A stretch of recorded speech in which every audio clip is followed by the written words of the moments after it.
ये ना माने कि प्यार में कड़ी मेहनत बस किसी अच्छे पार्टनर को ढूंढना है, उसके बाद सब कुछ आसान है। अक्सर फिल्में प्यार को इस तरह से दिखाती हैं, जिसमें कपल शादी के लिए पहले सोसाइटी, घर वालों और विलेन से लड़ते हैं। एक बार जब हम किसी चीज के लिए कमिटेड हो जाते हैं, तो हमारा दिमाग हमें ये लॉजिक देने में हेल्प करता है कि ये सही ऑप्शन क्यों था। फिजिकल अट्रैक्शन लंबे टाइम तक नहीं बना रहता। रिलेशन की शुरुआत करने से पहले इस बात पर ध्यान दें कि आप उस इंसान के हैबिट्स, थिंकिंग और बिहेवियर से प्यार करते हैं या सिर्फ बाहरी लुक से, जो एक टाइम के बाद ढलने लगेगा। साइकोलॉजिस्ट और प्रोफेसर जॉन गॉटमैन ने पाया कि सभी रिलेशन में 69% प्रॉब्लम्स परमानेंट होती हैं। इनमें काम, फैमिली, एम्बिशन, पैसा और सेक्सुअल मुद्दों पर अलग अलग राय होती है। प्रोफेसर साइकोलॉजिस्ट शेरी तुर्कले ने अपनी रिसर्च में पाया कि जब आप किसी से बात कर रहे हो तो मेज पर फोन रखने के 2 नेगेटिव इफेक्ट पड़ते हैं। एक बार की बात है, एक लड़की थी जिसका नाम लिली था और उसका एक बॉयफ्रेंड था जिसका नाम ईथन था। वो 1 साल से साथ में थे और लिली शादी के बारे में सोचने लगी थी, लेकिन वो श्योर नहीं थी कि ईथन उसके लिए सही इंसान है या नहीं। एक दिन लिली ईथन के घर गई। उसने देखा कि उसकी किचन बहुत गंदी है। सिंक में गंदी प्लेट्स थी, काउंटर पे पॉट्स और पैन्स थे और फ्लोर पे खाने के क्रम्स थे। लिली एक बहुत ही ऑर्गेनाइज लड़की थी और वो गंदा किचन देखकर इरिटेट हो गई। उसने ईथन से पूछा कि क्या वो किचन साफ करने में हेल्प करेगा, लेकिन ईथन ने बस इतना कहा कि वो इसे बाद में कर लेगा। आखिर में लिली ने खुद किचन साफ किया। कुछ हफ्तों बाद लिली और ईथन छुट्टियों पर गए। लिली को ईथन के साथ टाइम स्पेंड करना और रिलैक्स करना बहुत अच्छा लगा, लेकिन उसने नोटिस किया कि उसके कुछ बुरे हैबिट्स हैं। वो अपने कपड़े फ्लोर पर छोड़ देता है, टॉयलेट फ्लश करना भूल जाता है और अपनी गंदी प्लेट सिंक में छोड़ देता है। लिली ने ईथन से उसके हैबिट्स के बारे में बात करने की कोशिश की, लेकिन उसने उसकी बातें नहीं सुनी। उसने कहा कि वो जैसा है वैसा ही है और उसको ये सब एक्सेप्ट करना चाहिए। लिली को रियलाइज होने लगा कि ईथन के हैबिट्स डिसरिस्पेक्ट के साइन है। उसको उसकी फीलिंग की कोई कदर नहीं थी। लिली ने ये भी रियलाइज किया कि वो उसकी मेसीनेस के साथ नहीं रह सकती। लिली ने ईथन के साथ अपना रिलेशनशिप एंड करने का फैसला किया। उसको रियलाइज हुआ कि वो शादी के लिए सही इंसान नहीं है। उसको किसी ऐसे इंसान की जरूरत है जो ऑर्गेनाइज, रिस्पेक्टफुल और कंसिडरेट हो। हम सभी की भी अपने पार्टनर से यही डिमांड्स रहती हैं, जो कि बिल्कुल सही भी है। और इसीलिए आज हम एक ऐसी बुक के बारे में बात करने वाले हैं जो इससे जुड़े हमारे सभी सवालों के जवाब देने वाली है। आज हम how not to die alone book के बारे में बात करने वाले हैं, जिसे रिलेशनशिप और डेटिंग एक्सपर्ट लोगान उरी ने लिखा है। ये बुक मॉडर्न डेटिंग के लिए एक गाइड प्रोवाइड करती है। इसमें डेटिंग ना कर पाने वाली आपकी बुरी हैबिट्स को दूर करने और अपने मनपसंद पार्टनर के साथ रिलेशन को बनाने में हेल्प मिलेगी। वीडियो के एंड तक आप इस सवाल, क्या मैं डेट के लिए तैयार हूँ, इससे क्या हमें शादी कर लेनी चाहिए, यहाँ तक का सफर डिसाइड कर लेंगे। बुक को आसानी से समझाने के लिए हमने इसके इम्पोर्टेंट लेसन्स को 6 चैप्टर में एक एक करके एक्सप्लेन किया है। लेकिन अगर आपने अब तक हमारे चैनल को सब्सक्राइब नहीं किया है तो इमीडिएटली हमारे चैनल को सब्सक्राइब जरूर कर दें, ताकि आप हमारे उस मिशन का हिस्सा बन पाए जहाँ हमारा गोल किताबों के जरिए करोड़ों लोगों की जिंदगी को बदलना है। हमारी वीडियोस कभी कभी थोड़ी लंबी हो सकती है, क्योंकि हम बुक और कंटेंट की क्वालिटी पर कभी भी कॉम्प्रोमाइज नहीं करते, इसलिए वीडियो को एंड तक देखना बहुत जरूरी है। तो चलिए फिर शुरू करते हैं। सबसे पहले हम जानेंगे 3 डेटिंग टेंडेंसीज के बारे में। क्या आपने भी अपने चारों तरफ देखकर ये सोचा है, यार मुझे छोड़ के सभी को प्यार मिल रहा है, मेरी लाइफ का ये एक हिस्सा अभी तक खाली क्यों है? ऐसा इसलिए होता है क्योंकि ज्यादातर सिंगल लोग इस तरह से बिहेव करते हैं, जो उन्हें प्यार पाने से रोकता है। हमने इन हैबिट्स के ग्रुप को 3 कैटेगरी में बांटा है। हर सिंगल इंसान इनमें से एक नई कैटेगरी में आता है। इसमें कुछ सवाल हैं। इन सवालों से आपकी डेटिंग टेंडेंसी या हैबिट्स का पता चलेगा। इससे ये पहचानने में हेल्प मिलेगी कि कौन सी चीज आपको रोक रही है, ताकि आप अपनी बुरी हैबिट्स को छोड़ सके और नई हैबिट्स डेवलप करके अच्छे रिलेशनशिप में आ सके। आपकी टेंडेंसी रिलेशनशिप के हर स्टेप में आपके बिहेवियर को इन्फ्लुएंस करती है, इसलिए प्यार पाने की जर्नी के पहले स्टेप में अपनी टेंडेंसी को जानना जरूरी है। रोमांटिसाइजर, मैक्सिमाइजर, हेजिटेटर। अब आने वाली हर स्टेटमेंट को पढ़ें और देखें कि ये आपको कितना डिस्क्राइब करती हैं, और उस नंबर को हाईलाइट करें जो आपके आंसर से मैच करती हो। जिस आंसर को आप जितना ज्यादा सपोर्ट करते हैं, उसे उतने ज्यादा नंबर दें। जैसे सबसे कम के लिए 1, उससे ज्यादा के लिए 2 और सबसे ज्यादा के लिए 3, और सभी नंबर को जोड़ें। वीडियो को पॉज करें और फटाफट से एक पेन और डायरी ले लें और इन स्टेटमेंट को ध्यान से सुनें। जब मैं किसी से पहली बार मिलता हूँ और मुझे अंदर से खुशी महसूस नहीं होती, तो अगली बार मैं उसके साथ नहीं जाता। जब मैं किसी के साथ डेट पर जाता हूँ तो अपने आप से पूछता हूँ कि क्या ये इंसान मेरे स्टैंडर्ड से मैच खाता है। जब मैं डेट करने के लिए तैयार हो जाऊंगा तभी किसी के साथ डेट करूंगा, जैसे अपना वेट कम करने के बाद या फिर फाइनेंशियली स्टेबल होने के बाद। मैं चाहता हूँ कि मैं अपने पार्टनर से पहली बार रोमांटिक तरह से मिलूं। मैं कुछ भी जरूरी चीज खरीदने से पहले रिव्यू जरूर देखता हूँ। मेरे पास अभी किसी को डेट करने का टाइम नहीं है। मुझे भरोसा है कि दुनिया में मेरे लिए कोई इंसान है जो परफेक्ट है, बस मैं अभी तक उससे मिला नहीं हूँ। जब भी कोई जरूरी डिसीजन लेना होता है तो सिर्फ एक चीज को देखकर डिसीजन लेने के बजाय मैं थोड़ा पीछे हटता हूँ और उस तरह के दूसरे ऑप्शंस भी देखता हूँ। मेरे दोस्त ने मुझसे कहा था कि मुझे अच्छी तरह से डेटिंग करने के लिए और ज्यादा कुछ करने की जरूरत है। मुझे ऑनलाइन ऐप अनरोमांटिक लगती है क्योंकि मैं अपने पार्टनर से नेचुरली मिलना पसंद करता हूँ। मुझे अपने ऊपर प्राउड है कि मैं आज तक रिलेशनशिप में नहीं आया। मैं बहुत कम ही डेट पर जाता हूँ। मुझे नहीं लगता कि प्यार में एक दूसरे के लिए स्पार्क के लिए ज्यादा टाइम बिताना जरूरी है। अगर ये शुरुआत में होता है तो ये आगे भी होता रहेगा, वरना नहीं होगा। अगर मुझे अपने लिए सबसे अच्छा पार्टनर चाहिए तो सबसे पहले मुझे खुद सबसे अच्छा पार्टनर बनना होगा। प्यार एक गट फीलिंग है, मैं इसे तभी फील कर सकता हूँ जब मैं करूँगा। मैं अभी अपने करियर पर ध्यान दे रहा हूँ, डेटिंग के लिए बाद में सोचूंगा। मेरे दोस्त सोचते हैं कि मैं बहुत ज्यादा पिकी हूँ। मुझे पता चल जाएगा कि मैं सही इंसान से मिल चुका हूँ क्योंकि मैं उनके बारे में पूरी तरह से श्योर महसूस करूंगा। अब इस कैलकुलेशन को ध्यान से सुनिए। अगर क्वेश्चन 1 से शुरू करते हुए हर तीसरे क्वेश्चन के नंबर को जोड़ते हुए, जैसे 1, 4, 7, 10, 13, 16, इन क्वेश्चन के आंसर का टोटल सबसे ज्यादा है तो आप एक रोमांटिसाइजर हैं। क्वेश्चन 2 से शुरू करते हुए हर तीसरे क्वेश्चन के नंबर को जोड़ते हुए, जैसे 2, 5, 8, 11, 14 या 17, इनके क्वेश्चन के आंसर का टोटल सबसे ज्यादा है तो आप एक मैक्सिमाइजर हैं। क्वेश्चन 3 से शुरू करते हुए हर तीसरे क्वेश्चन के नंबर को जोड़ते हुए, जैसे 3, 6, 9, 12, 15 और 18, अगर इन क्वेश्चन के आंसर का टोटल सबसे ज्यादा है तो आप एक हेजिटेटर हैं।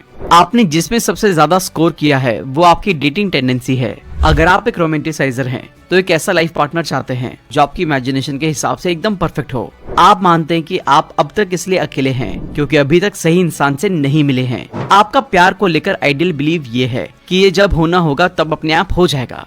अगर आप मैक्सिमाइजर हैं तो आपको रिसर्च करना और अपने सभी ऑप्शंस को ढूंढना पसंद है और आप हर इंसान को तब तक परखते हैं जब तक कि आप पूरी तरह से श्योर ना हो जाएं कि सबसे अच्छा ऑप्शन मिल गया है। आप प्यार करने के बारे में बहुत सोच समझकर डिसीजन लेते हैं और पार्टनर हो या लाइफ की कोई भी जरूरी चीज, उसे चुनने से पहले हर चीज के बारे में 100% श्योर होना चाहते हैं। आपका प्यार को लेकर ये मानना है कि समझौता नहीं करना है। अगर आप हेजिटेटर हैं तो आपको नहीं लगता है कि आप डेटिंग के लिए तैयार हैं। आपको लगता है आप अभी तक वैसा नहीं बन पाए हैं जो बनना चाहते हैं। आप अपने आप को एक हाई स्टैंडर्ड पर रखते हैं। कोई नया प्रोजेक्ट शुरू करने से पहले आप पूरी तरह से तैयार फील करना चाहते हैं। यही बात डेटिंग पर भी अप्लाई होती है। आपका बेसिक विश्वास ये है कि मैं तब तक इंतजार करूंगा जब तक मैं उस काबिल ना बन जाऊं। अगर आप रोमांटिसाइजर हैं तो आप जानते हैं कि रोमांटिसाइजर टेंडेंसी से कैसे ओवरकम किया जाए। परफेक्ट लाइफ पार्टनर की सोच को छोड़ें। ऐसे लोग ये मानते हैं कि वो जैसा पार्टनर इमेजिन करते हैं रियल में वो वैसा ही होना चाहिए। ऐसा ज्यादातर मूवी, कार्टून या सीरियल देखकर होता है। हमारे मन में एक तरह के लड़के या लड़की की इमेज बैठ जाती है और ये टीवी में अपनी पार्टनर के साथ अच्छे से रहते हैं और आप सोचते हैं कि मेरे पार्टनर को भी इसी तरह से रहना चाहिए।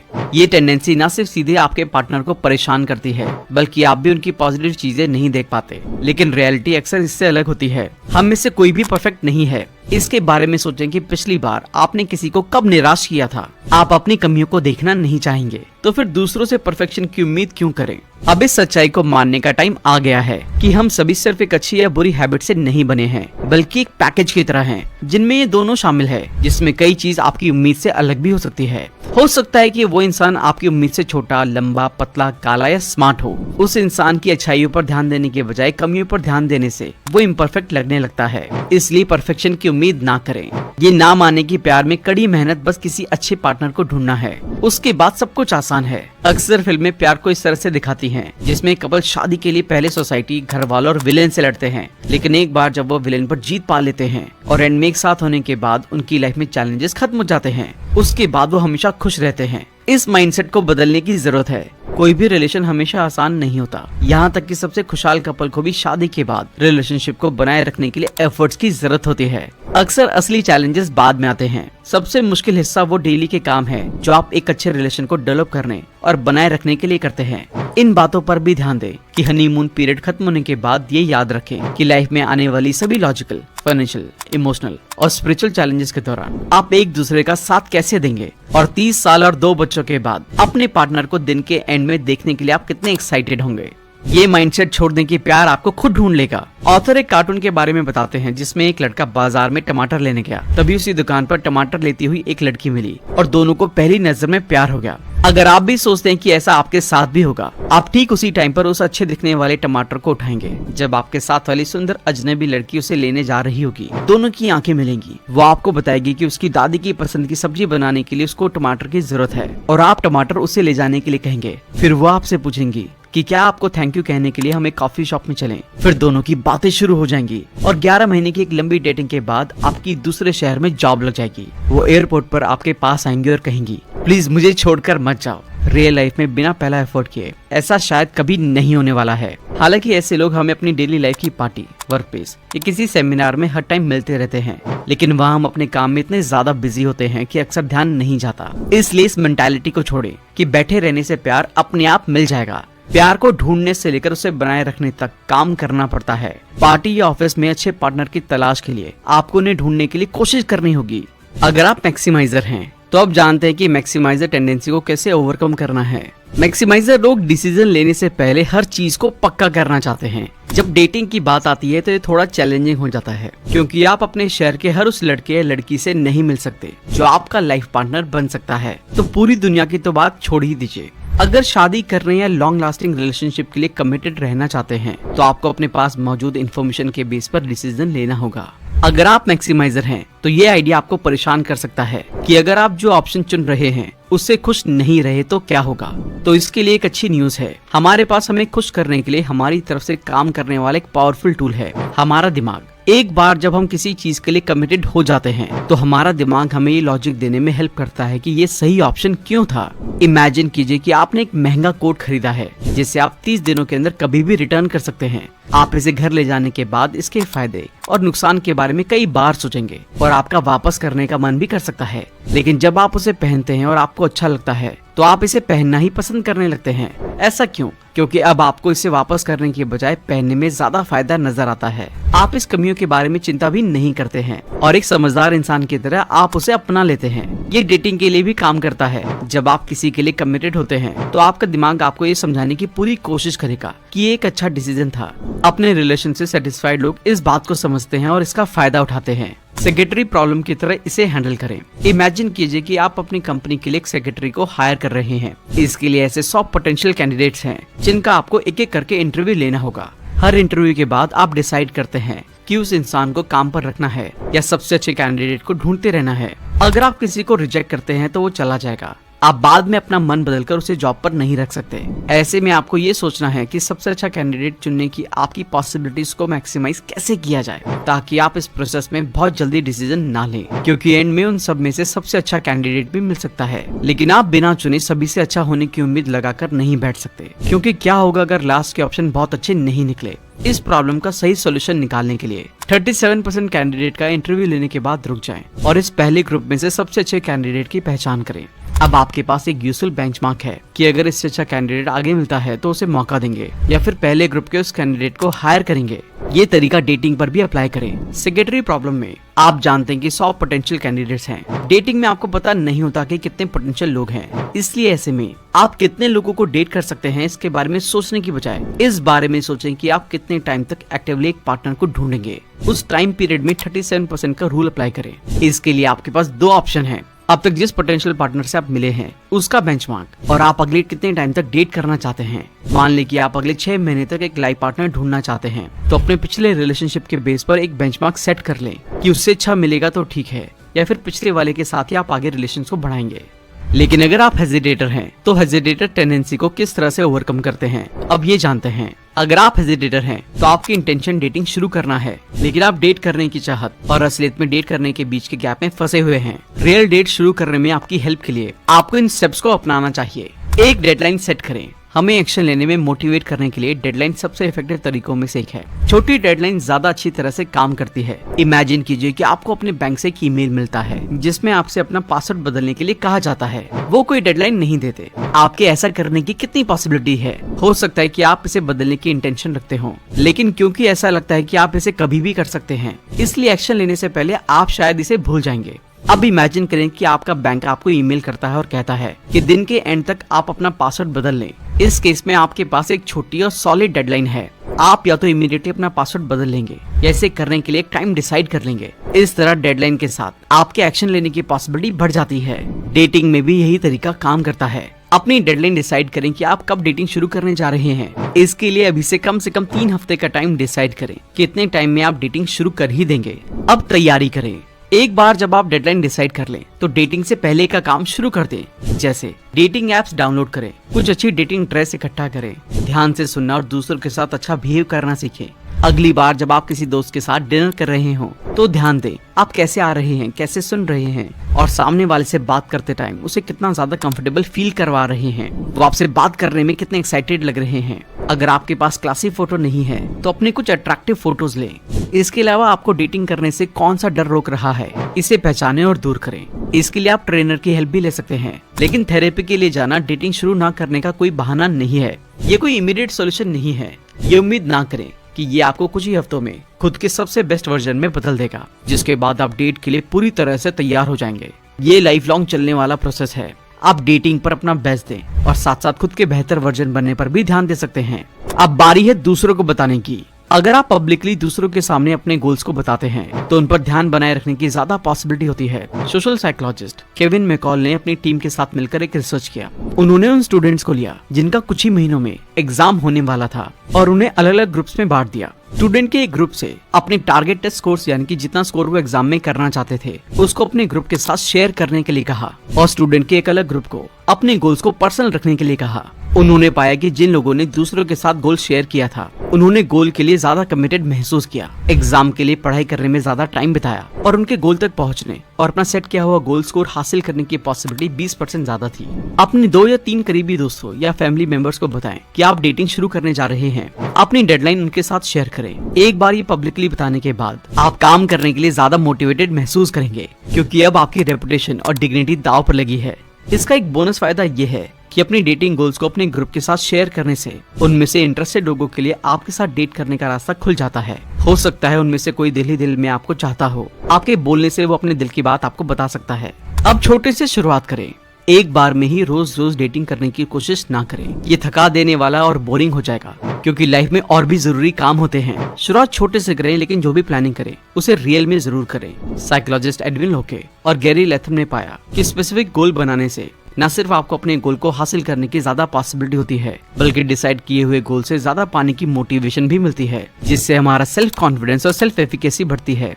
नॉर्मली हफ्ते में एक बार डेट पर जाने का फैसला करें। इससे अगर वो डेट अच्छी हुई तो अगले वीकेंड पर मिलने का मौका मिल जाएगा। अगर अच्छी नहीं हुई तो दूसरी डेट के लिए टाइम मिल जाएगा। अब आपको अपने लिए काइंड बनना है। हो सकता है पहली डेट सक्सेसफुल ना हो, ऐसे में आप इमोशनली हर्ट हो सकते हैं। जब कोई डेट आपकी उम्मीद के मुताबिक ना हो तो अपने आप से उसी तरह से बात करें जैसे आप अपने सबसे अच्छे दोस्त से करते हैं। इमेजिन कीजिए कि उस दोस्त ने आपको फोन किया और कहा, यार आज मैं डेट पर गया था लेकिन आज भी कोई बात नहीं बनी, मुझे लगता है कि मैं बिल्कुल भी अच्छा नहीं हूँ। इस केस में आप कैसे रिस्पॉन्स देंगे? आप बिल्कुल भी नेगेटिव बातें तो नहीं करेंगे। आप एनकरेज करने वाली बात करने की कोशिश करेंगे कि चल यार कोई बात नहीं, ये सिर्फ एक डेट थी, हो सकता है कि वहाँ ऊपर वाले ने तेरे लिए कुछ अच्छा ना लिखा हो, मुझे यकीन है कि तूने वहाँ से कुछ न कुछ जरूर सीखा होगा, अब अगली डेट पर ध्यान दे। इस तरह खुद अपनी चीयर लीडर बने, अपने साथ उस काइंड टोन का इस्तेमाल करें। अपने आप को अपने फ्यूचर सेल्फ बनने पर ध्यान देने की बजाय खुद को वैसे ही एक्सेप्ट करें जैसे आप अभी हैं और डेटिंग शुरू करें। आज से शुरू करें। अगर अब नहीं करेंगे तो कब करेंगे? अपनी हेजिटेटेड टेंडेंसी को ओवरकम करने के लिए इस चेकलिस्ट को हर 3 दिन में एक बार देखते रहें और हाँ या ना में जवाब दें। कोशिश करें कि हर बार आपका जवाब हाँ हो। मैं इस तारीख को ऑनेस्टी से डेटिंग शुरू करूंगा। मैंने कम से कम एक डेटिंग ऐप डाउनलोड कर लिया है। मेरे पास कम से कम 5 अट्रैक्टिव फोटो हैं जिन्हें मैं अपनी प्रोफाइल के लिए इस्तेमाल कर सकता हूँ। मेरे पास 2 ड्रेसेस हैं जिन्हें मैं डेट पर पहन सकता हूँ। मैंने कम से कम 2 दोस्तों को बताया है कि मैं डेटिंग शुरू कर रहा हूँ। मैंने मिरर के सामने खड़े होकर कहा, मैं प्यार की तलाश में हूँ, मैं डेटर हूँ, मैं खुद को डेटर मानता हूँ, मैं हर हफ्ते कम से कम एक डेट पर जाने के लिए कमिटेड हूँ। जिस तरह मैं एक छोटे बच्चे या अपने सबसे अच्छे दोस्त से बात करता हूँ, उसी तरह अपने आप से काइंडली बात करने की प्रैक्टिस कर रहा हूँ। अगर मैं किसी मुश्किल से टकराता हूँ और अपना फ्लो खो देता हूँ तो मैं हेजिटेट करने वाले तरीकों में शामिल होने के बजाय फिर से कोशिश करने के लिए तैयार हूँ। अब हमें उस पर फोकस करना है जो सच में रिलेशनशिप के लिए मैटर करता है। इसमें आप जानेंगे कि रियल में एक लॉन्ग लास्टिंग रिलेशनशिप के लिए क्या जरूरी है, क्या चीजें कम मैटर करती हैं। पैसा, पैसा मायने रखता है, लेकिन सिर्फ एक लिमिट तक। अपने फ्यूचर के रिलेशनशिप के बारे में सोचते हुए इस बारे में सोचना ठीक है, लेकिन बाकी सब चीजों से ऊपर पैसों को प्रायोरिटी ना दे। गुड लुक्स, बुजुर्गों की कहावत है, अच्छी सूरत से ज्यादा अच्छी सीरत को देखो। फिजिकल अट्रैक्शन लंबे टाइम तक नहीं बना रहता। रिलेशन की शुरुआत करने से पहले इस बात पर ध्यान दें कि आप उस इंसान के हैबिट्स, थिंकिंग और बिहेवियर से प्यार करते हैं या सिर्फ बाहरी लुक से, जो एक टाइम के बाद ढलने लगेगा। अगर आपको कैरेक्टर से प्यार है तो ही रिलेशनशिप को आगे बढ़ाएं। आपके जैसी पर्सनालिटी, अपने पार्टनर से ये उम्मीद करना कि वो भी आपकी तरह हो, ये मैच्योर पार्टनर की निशानी नहीं है। जरूरी नहीं है कि वो इंसान आपके जैसे सोचता हो, इसलिए किसी ऐसे इंसान को ढूंढे जो आपकी पर्सनालिटी की रिस्पेक्ट करता हो और अपनी पर्सनालिटी में रहता हो। एक जैसी हॉबीज वाले किसी पार्टनर को ढूंढने की चिंता ना करें। दोनों की हॉबीज को मिलकर एंजॉय करें। इससे दोनों को अपने आप को खुलकर एक्सप्रेस करने और जीने का मौका मिलेगा। अब कुछ चीजें जो सच में एक मजबूत और खुशहाल रिलेशनशिप के लिए जरूरी हैं। Emotional stability and kindness. आप इस बात का अंदाजा लगाने के लिए कि वो इंसान कितना काइंड है, इस बात पर ध्यान दें कि वो उन लोगों के साथ कैसा बिहेव करता है जिनसे उसे किसी चीज की जरूरत नहीं है। जैसे क्या वो वेटर के साथ अच्छे से पेश आता है, क्या वो मेट्रो में बुजुर्ग या जरूरतमंद लोगों के लिए अपनी सीट छोड़ देता है, क्या वो नए टीम मेंबर के साथ अच्छे से पेश आता है और उसे जरूरी चीजें सिखाता है, क्या वो अपने दोस्तों और पेरेंट्स के साथ प्यार से बिहेव करता है। इसके अलावा उनकी इमोशनल स्टेबिलिटी का अंदाजा लगाने के लिए ये देखें कि वो स्ट्रेसफुल सिचुएशन पर कैसे रिस्पॉन्स देते हैं, क्या वो घबरा जाते हैं या शांत रहते हैं। इमोशनली स्टेबल लोग मुश्किल टाइम में हताश होने के बजाय सोच समझकर रिस्पॉन्स देते हैं। लॉयल्टी, वफादारी का अंदाजा लगाने के लिए ये देखें कि उनकी लाइफ में दोस्तों के साथ रिलेशनशिप कैसे हैं, खासकर पुराने दोस्तों के साथ। देखें कि पिछले सालों में उन्होंने कितनी पुरानी दोस्ती अपने साथ रखी है। जब वो उदास हो गए, क्या उन्होंने अपने सबसे अच्छे दोस्त को छोड़ दिया, या वो दोनों अब भी घूमने या मूवी देखने के लिए मिलते रहते हैं। क्या उसके पास्ट के लोग हेल्प और सपोर्ट के लिए उस पर भरोसा करते हैं। बेशक इस रूल के एक्सेप्शन है, लेकिन आमतौर पर पुरानी दोस्ती वफादारी का साइन होती है। Growth mindset. आप ग्रोथ माइंडसेट वाले लोगों को इस बात पर ध्यान देकर पहचान सकते हैं कि वो इन सिचुएशन में खुद को कैसे संभालते हैं, जो आपकी बेस्ट पर्सनालिटी को बाहर लाए।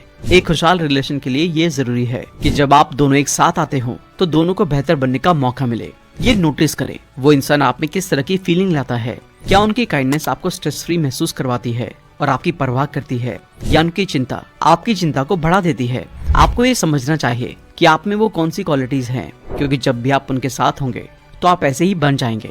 इसलिए आप इस बात पर ध्यान दें कि जब आप उस इंसान के आसपास होते हैं तो उसके साथ टाइम बिताने के ठीक बाद आप कैसा महसूस करते हैं। एनर्जेटिक, थका हुआ, बोरिंग, सेल्फ डाउट, खुश, कुछ करने के लिए मोटिवेटेड, समझदार या बेवकूफ। इन बातों को ध्यान में रखते हुए किसी ऐसे पार्टनर को चुनें जो आपका बेस्ट वर्जन सामने लाए। अच्छी तरह से लड़ने की स्किल। झगड़े मजेदार नहीं होते, लेकिन बिना झगड़े के कोई रिलेशन शायद ही होता हो। झगड़े छोटे मोटे डिसएग्रीमेंट से लेकर चीखने चिल्लाने तक किसी भी तरह के हो सकते हैं। याद रखें, झगड़े दोनों के बीच नाराजगी पैदा करने के बजाय सामने आने वाली चीजों से डील करने का एक मौका है। मेरे एक दोस्त को इस बात पर प्राउड था कि वो अपनी वाइफ से नहीं लड़ेगा, लेकिन जैसा कि आमतौर पर होता है, 3 साल बाद दोनों के बीच कई चीजों को लेकर डिसएग्रीमेंट होना शुरू हो गए। वो उन चीजों को लेकर खुलकर बात करना चाहता था, लेकिन क्योंकि उसका मानना था कि लड़ाई से बचना एक हेल्दी रिलेशन की निशानी है, इसलिए उसने ऐसा नहीं किया। अब क्योंकि उसकी वाइफ को पता नहीं था कि वो ऐसा क्या कर रही थी जो हस्बैंड को पसंद नहीं है, इसलिए वो वही काम कंटिन्यू करती रही। और इधर ये भाई साहब भी ऐसे ही कर रहे थे, लेकिन अंदर ही अंदर दोनों एक दूसरे को लेकर परेशान रहते थे। टाइम के साथ वो उसके लिए और भी ज्यादा गुस्सा होता गया। उसने अपनी वाइफ के साथ घर में ज्यादा टाइम बिताना बंद कर दिया और अब अपना ज्यादातर टाइम काम पर अपने ऑफिस में बिताना शुरू कर दिया। आखिरकार जब उन्होंने इस मुद्दे पर बात की, तब तक बहुत देर हो चुकी थी। उनके बीच बहुत ज्यादा दूरी और नाराजगी बढ़ गई थी और उन्होंने अपने 5 साल के रिलेशन को खत्म करने का फैसला किया। अच्छी तरह से लड़ने का पहला स्टेप ये समझना है कि रिलेशन में 2 तरह की प्रॉब्लम्स होती है, ठीक करने वाली प्रॉब्लम्स और परमानेंट प्रॉब्लम्स।